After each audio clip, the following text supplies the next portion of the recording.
경제 이슈와 상식이 궁금하시다면 경제 유캐스트 오디오로 듣는 키워드 경제. 안녕하세요. 경제 유캐스트 윤 기자입니다. 예, 안녕하세요. 파키하는 김 기자입니다. 최근 통신 관련 뉴스를 보면 진짜 5G가 온다, 진짜 5G가 시작된다 라는 내용 많이 보셨을 겁니다. 우리나라에서 5G가 시작된 게 2019년 4월 3일이에요. 거의 약 1년이 넘었죠. 근데 진짜 5G가 온다라는 건 무슨 의미일까요? 지금까지 5G는 가짜 5G였을까요? 저는 사실 작년에 5G 시작한다고 했을 때 네. 좀 별로였던 게 네. 체감상 네. 예, 좀 LTE랑 크게 다를 게 없다라고 네. 생각을 했었거든요. 네. 네, 맞습니다. 역시 김 기자님 IT를 오랫동안 출입을 하셔서 잘 아시는 것 같은데요. 5G 관련 내용은 뭐 저희가 1년 전에도 다루기는 했습니다. 한번 보시면 좋을 것 같고요. 진짜 5G가 뭔지, 지금까지는 가짜 5G인지 뭐 이런 걸 얘기하기 전에 5G 특징을 잠깐 살펴볼게요. 5G의 특징은 초고속, 초저지연성, 초연결성이에요. 이론상으로 5G는 4G LTE보다 최대 20배 빠릅니다. 1초에 최대 20GBps 속도로 데이터 전송이 가능해요. 2GB 영화를 다운로드하는데 0.8초밖에 안 걸립니다. 그렇기 때문에 작년에 나온 5G가 가짜 5G라 좀 생각을 한 거였죠. 그쵸. 이렇게 홍보를 할 때는 예. 영화 다운로드하는데 0.8초밖에 안 걸려요 라고 했는데 사실상 그게 아니거든요. 그렇죠. LTE랑 뭐 별반 뭐 다르게 사용성 면에서 없다고 생각을 해가지고 저는요. 네. 그리고 데이터를 전송받을 때 지연성이 아주 낮아요. 우리가 스마트폰으로 네이버 앱을 열고 뭐 기사를 클릭을 했을 때 기사 페이지가 완전히 다 열리는데 시간이 약간 걸리잖아요. 이거를 좀 지연성이라고 하는데 5G에서는 이렇게 걸리는 시간이 아주 낮아지고 이거를 초저 지연성이라고 합니다. 그래서 저는 작년에 나온 5G를 가짜라고 봤던 게 이런 거죠. 똑같아. 네. LTE랑 열 때랑. 네, 5G에 대한 불만이 굉장히 많으십니다. 네, 저는 안 샀지만 팬심해서 그랬어요. 예. 네, 네이버를 볼 때는 사실 이렇게 뭐 시간이 약간 그쵸. 걸리든 지연성이 있든 이거는 크게 무리는 없어요. 하지만 자율주행이 정말로 실현이 됐을 땐 0.1초 사이에 사람의 생명이 왔다 갔다 할 수 있기 때문에 정말 큰 문제이긴 합니다. 대용량 데이터를 지연 없이 실시간으로 처리할 수 있는 걸 초저 지연성이라고 하고요. 그래서 자율주행을 구현하기 위해서는 5G가 필수이기도 합니다. 5G의 초저 지연성은 LTE에 비해 10분의 1 수준이라고 합니다. 그렇죠. LTE에서는 반응 시간이 1초였다고 하면은 5G에서는 0.1초가 돼야 되는 거죠. 네, 이론상으로는 그렇죠. 그렇습니다. 초연결성은 또 통신을 연결할 수 있는 기기가 굉장히 많아진다는 의미예요. 5G에서는 1제곱킬로미터당 접속 가능한 기기가 100만 개입니다. 사물 인터넷 시대를 구현하기 위해서는 5G가 또 필수겠죠. 집안 내에서는 5G의 초연결성이 뭐 그다지 필요 없을 수도 있겠지만 스마트 팩토리나 자율주행 등을 구현하기 위해서는 이 5G 초연결성이 또 필수입니다. 그렇죠. 그래서 작년에 5G가 저는 별로였다고 하는 게 네. 아니 뭐 핸드폰으로 보긴 하는데 이게 별반 달라진 게 없고 뭐 자율주행차가 나와야 되는 그런 것도 없고 네. 이거 왜 냈나 진짜 생각을 했었어요 작년에. 네, 달라진 게 없죠 사실. 네. 5G가 제대로 구현이 된다면 우리가 미래 신기술이라고 말하는 뭐 자율주행, 그렇죠. IoT, 스마트 시티, 스마트 팩토리, 가상현실, 혼합현실 뭐 이런 게 다 이제 실현이 돼야 하는데 아직까지 이거에 대해서 좀 큰 진전이 없고 그렇죠. 체감할 수가 없죠. 네, 이게 실현이 되기 위해서는 5G가 이제 정말 필수라서 그래서 좀 업계에서는 계속 5G에 대해서 주목을 하고 있긴 합니다. 일반 저희 이용자 입장에서는 사실 5G에 대해서 그렇게 체감을 못하지만 산업계에서는 또 굉장히 중요하게 보고 있는 건 사실이에요. 그래서 올해 초에 열렸던 CES 2020에서도 5G를 강조했던 이유도 바로 이것 때문입니다. 4차 산업혁명을 위해서는 5G가 필요한 거죠. 하지만 아직 현재의 5G는 지금까지 얘기했던 5G의 특성을 완벽하게 구현하지는 못합니다. 아직 여전히 5G 망에 투자를 하고 있는 중이고 또 열심히 연구 개발하고 있는 중이에요. 세계 최초 5G의 타이틀을 달기 위해서 우리나라가 조금 무리해서 급하게 상용화한 측면이 없지 않아 있죠. 그렇죠. 5G의 빠른 속도에 대한 기대감으로 이렇게 만약에 작년에 5G에 가입을 하신 분들이 있다면 후회하고 계실 겁니다. 그래서 저희가 작년에 5G 얘기할 때 네. 좀 지나고 나서 좀 5G를 가입을 하시든가 좀 관련된 스마트폰을 사시라 말씀드리긴 했어요. 5G에 가입하셨던 분들은 이 5G에 대한 기대감으로 가입을 했다기보다는 사실 5G 스마트폰을 사면은 보조금이 굉장히 많이 나오기 때문에 그렇죠.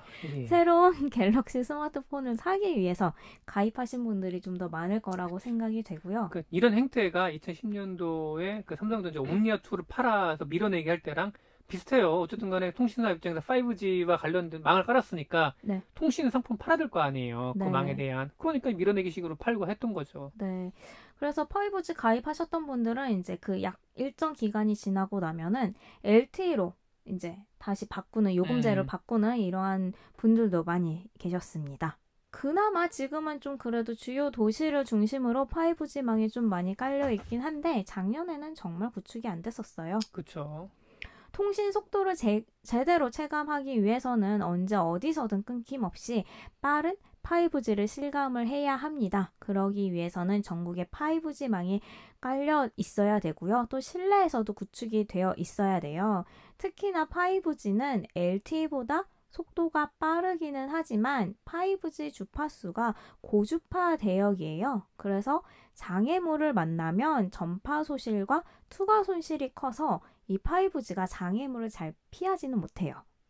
그래서 빌딩이나 실내에도 일일이 5G 기지국을 설치를 해야 하고 또 전파 도달 가능 범위가 좁아서 LTE 때보다는 더 촘촘하게 5G 기지국을 설치를 해야 합니다. 그래서 5G 망을 이제 구축하는데 LTE 때보다 더 시간이 오래 걸리고 비용도 많이 듭니다. 그러니까 차라리 그냥 일반적인 스마트폰 같은 경우는 LTE로 그대로 쓰고 뭐 아까 말씀하셨던 뭐 자율주행차나 아니면은 산물 인터넷 부분을 5G로 한다. 이렇게 좀 구분을 해서 했었으면 좀 더 좋지 않았을까 싶은 생각을 해요. 네, 근데 그렇죠. 네, 사실 마케팅 측면에서 보면은 좀 일반 소비자들이 5G를 쓴다. 이런 문구가 굉장히 매력적이지 않습니까? 그렇죠. 일반 소비자 입장에서 저는 아직도 모르겠어요. 굳이 5G를 써야 되나. 앞으로 10년 뒤에 어떻게 바뀔지 모르겠습니다만은 지금만 놓고 봤을 때는 굳이 뭐 5G를 LTE가 잘 되고 있는데 왜 돌아를 써야 되나 생각을 갸우뚱해요. 네. 지금 이제 5G망이 전국에 다 아직 깔리지 않았기 때문에 현재 5G 통신 가입자들은 5G망이 있는 곳에서는 5G를 사용을 하고 또 5G가 없는 곳에서는 LTE를 사용하게 되어 있어요. 그래서 5G와 LTE가 이렇게 전환되는 구간에서는 더 버벅거리기도 하고 끊기기도 하고 LTE로만 인터넷을 쓰는 것보다 더 이제 그 품질이 안 좋기도 합니다. 정부에서는 2023년쯤이 되면 이제 5G를 안정적으로 사용할 수 있을 거로 이렇게 예측하고 있어요.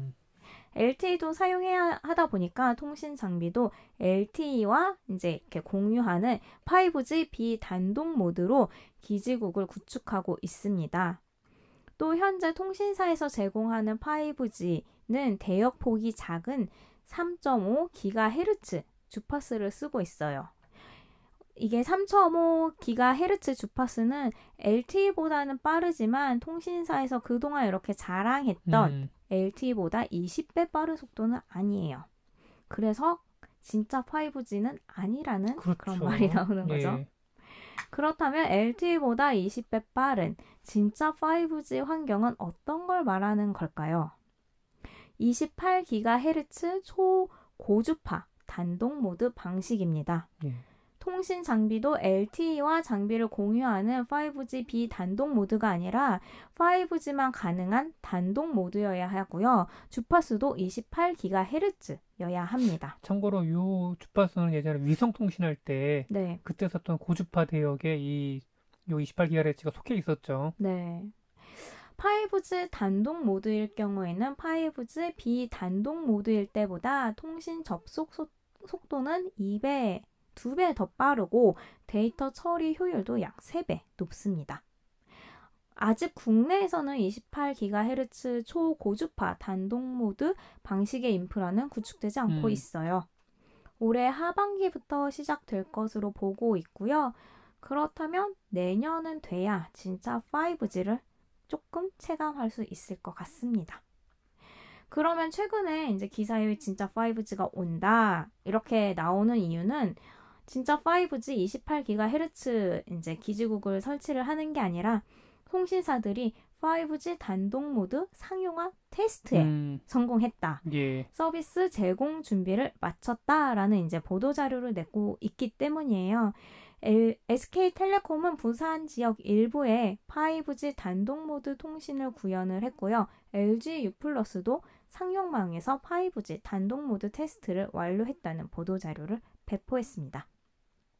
이렇게 5G 단독 모드 테스트는 이제 완료를 했는데 28GHz는 아직도 테스트 중이기는 해요. 아직 시간이 좀 더 필요할 것 같습니다. 28GHz를 일반 사용자들이 사용하려면 망도 구축이 돼야 하지만 사실 스마트폰도 이 28GHz를 지원하는 기기로 나와야 돼요.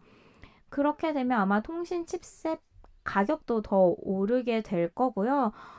사실 스마트폰 제조사 입장에서는 28GHz 이 기지국이 먼저 설치가 돼야 이 단말 기기도 그렇죠. 출시를 할 수 있는 거겠죠.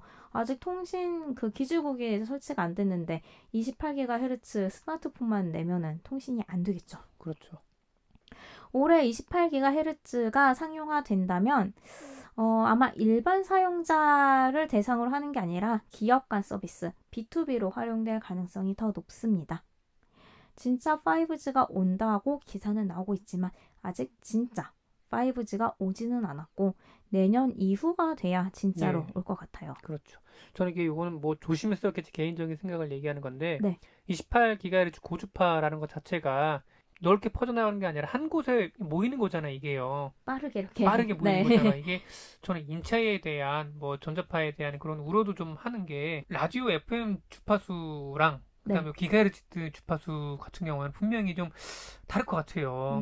예. 그러니까 왜냐하면 예전에 2017년도 그때 평창 올림픽 홍보를 할 때 그때 5G 올림픽으로 홍보를 했었잖아요. 네. 그때 이제 28GHz 단말기랑 그다음에 그 단말기 허브되는 역할 장비를 좀 본 적이 있었는데 좀 가까이 가기까지 겁이 좀 나더라고요. 왜냐하면 28GHz 주파수 꽂히는 곳이잖아요. 그게. 네. 그러니까 이게 좀 그 부분도 저는 좀 깨름칙해요, 솔직히. 아직 이에 대한 연구가 많지는 않은 상황이고요.